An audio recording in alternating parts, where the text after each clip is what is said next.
Good morning guys, welcome back to another video. Today I thought we'd do a bit different. I'm going to talk about the differences and some facts between Thorpe Park and Alton Towers Resort. Obviously at the moment both theme parks are closed. We can't get to them, which is unfortunate, but there's nothing we can do. So today I'll talk about different facts about each park, and then I'll tell you what I prefer about which, because I do have things I like about Towers more than I do have that Thorpe Park. But I have things about Thorpe Park I like more than I do on Towers. So it's quite interesting really. Right, let's do it. So let's start with Alton Towers. Alton Towers opened on the 19th of April 1980. It spans over 910 acres and is celebrating its 40th anniversary this year. Alton Towers has 10 roller coasters altogether. 6 of them in total were secret weapons during the construction. They were Wicker Man, the Smiler, 13, Galactica, Oblivion and Nemesis. Other coasters at the park include Runaway Mine Train, Rita, Spinball Wizard and Octonauts Adventure Roller Coaster. Now a lot of people confuse Rita for a secret weapon, which I get because it's one of their big coasters, but no, it's not a secret weapon. Don't ask why, it's just not. Alton Towers, no, it's Thorpe Park. Alton Towers is split into 9 different themed areas. These include Seabreeze Land, X Sector, The Towers, Dark Forest, Forbidden Valley, Mutiny Bay, Greenwood and Crown Cookie Land, now known as David Winans World, or Winans World, whatever it can be called. Altogether, the park has 40 rides and attractions over these different areas. Alton Towers has 3 hotels and 2 sites for accommodation known as the Enchanted Village and Stargazing Pods. Now the Enchanted Village are cottages with I think a double bed and a bunk bed in, and they're not in a big building, they're in separate areas. And then you've got stargazing pods which remind me of the Thorpe Park cabins. I'll get to them in a minute. Records held by the park, this is quite interesting. Oh, I missed one out. Galactica was the first B&M flying roller coaster. Obviously now it wasn't named there.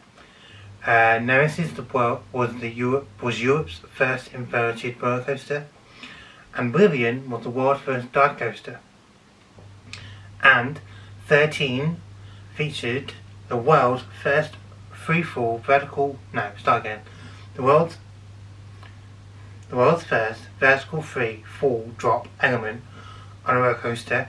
And one I missed out, the Smiler has 14 inversions and it's still not been beat by any coaster. So that's Alton Towers. Alton Towers is a lot bigger than Thorpe Park, and that's one of the reasons, which I'll get to in a minute.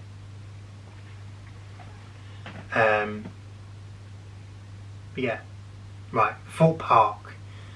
So Thorpe Park opened on 24th of May 1979 and has 8 themed areas. Thorpe Park is 94 acres big and is based in Surrey near London. I've got to say, Alton Towers is based in Staffordshire. I didn't put that down. Alton Towers is based in Staffordshire and Thorpe Park is based in London, near London. Thorpe Park has 8 themed areas. And they are Port and Base Camp, Amity, the Jungle, Angry Birds Land, Dockyard, Lost City, Old Town and Swarm Island.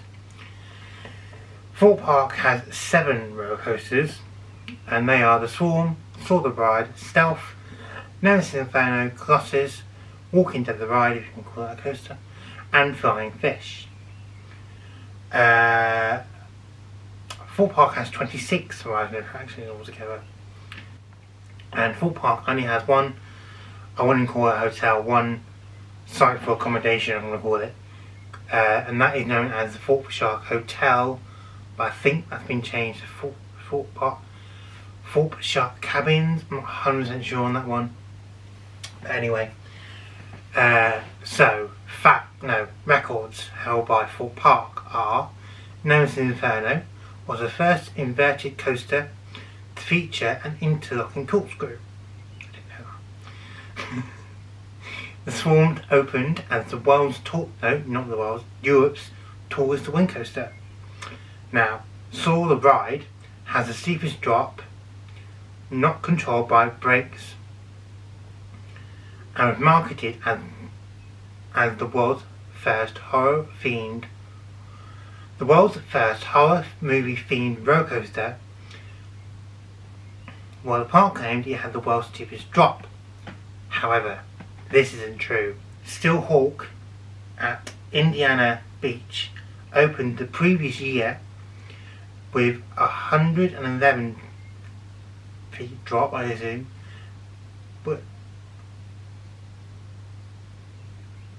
So basically Thorpe Park was wrong, and they didn't know the steepest drop.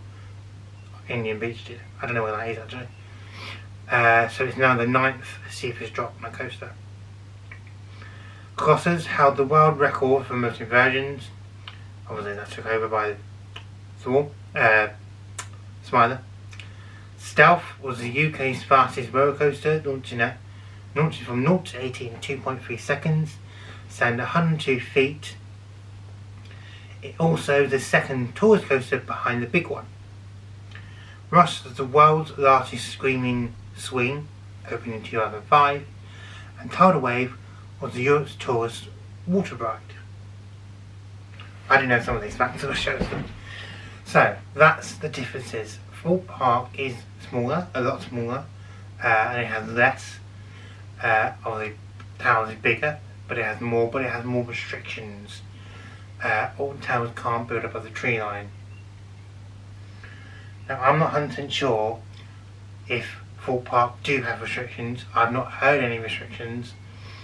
I don't think they do, apart from space, which I think is partly the reason why they haven't built another coaster yet. But I'm not sure. So in terms of,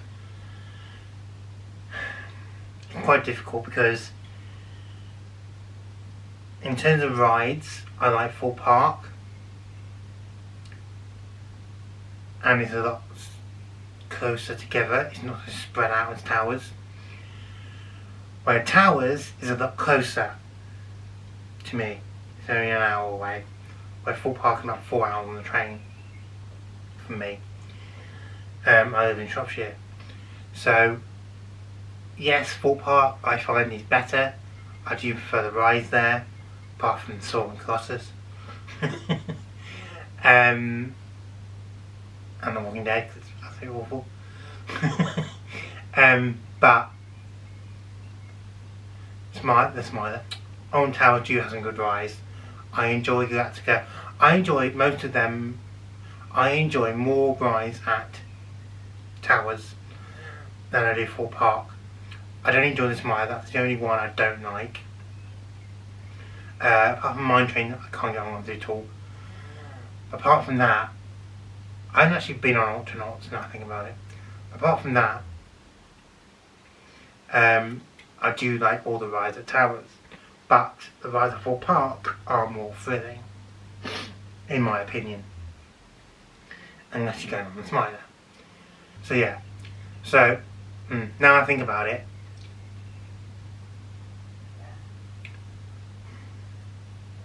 I do prefer Thorpe Park.